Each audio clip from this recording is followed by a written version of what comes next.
Alright, welcome back to another video. Today's video we're going to show y'all how to change a hub bearing on a 2008 INFINITI G35x. This suspension is a little bit more complicated than others, but we're going to get the job done. Here's your new hub, and actually I believe these can be pressed out, these bearings here, but why do all that when you could just change it out? That's less work. After you take it out, you gotta press it out. But anyway, before I get into this, make sure y'all like and subscribe. The first thing I did was remove this cotter pin, and I made sure I had a socket that's going to fit this CV axle nut, and that is 1.25 inches. But we'll be back with that shortly. So what we're going to do first is remove this brake caliper and the bracket here. And for the brake caliper bolts is going to be size 14, and for the bracket itself it's going to be 22. All right, your caliper here, make sure you got it tied off somewhere. It could be up here, wherever you want to do it, but don't let it just hang. Next thing you want to do is remove the rotor. Simply just pull that off. All right, next thing you want to do is remove this cable, which is the wheel speed sensor cable. And it's take a size 8 mil. It's a little screw that goes in right here.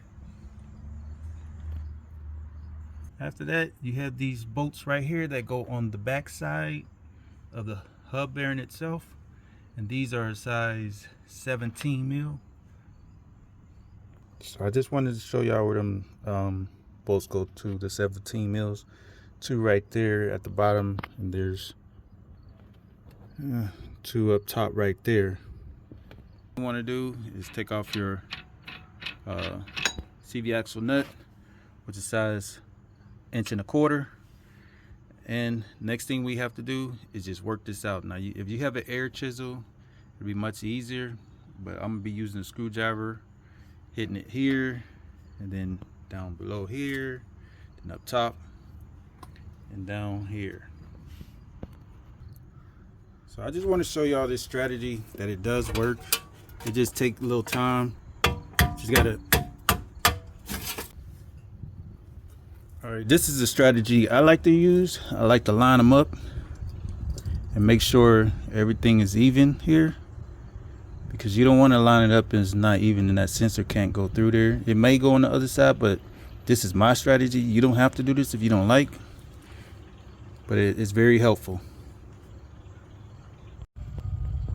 All right, hopefully you made it this far. Everything should be tightened down.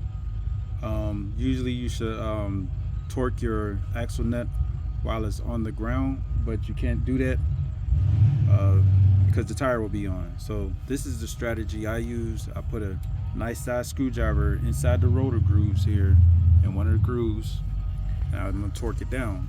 Now this is calling for 92 foot-pound, so just do your torque wrench. And I got the list. I'll be posting the list up here somewhere on here so you can see whatever car you may have around this year. But we're going to torque this down to 92 foot-pounds.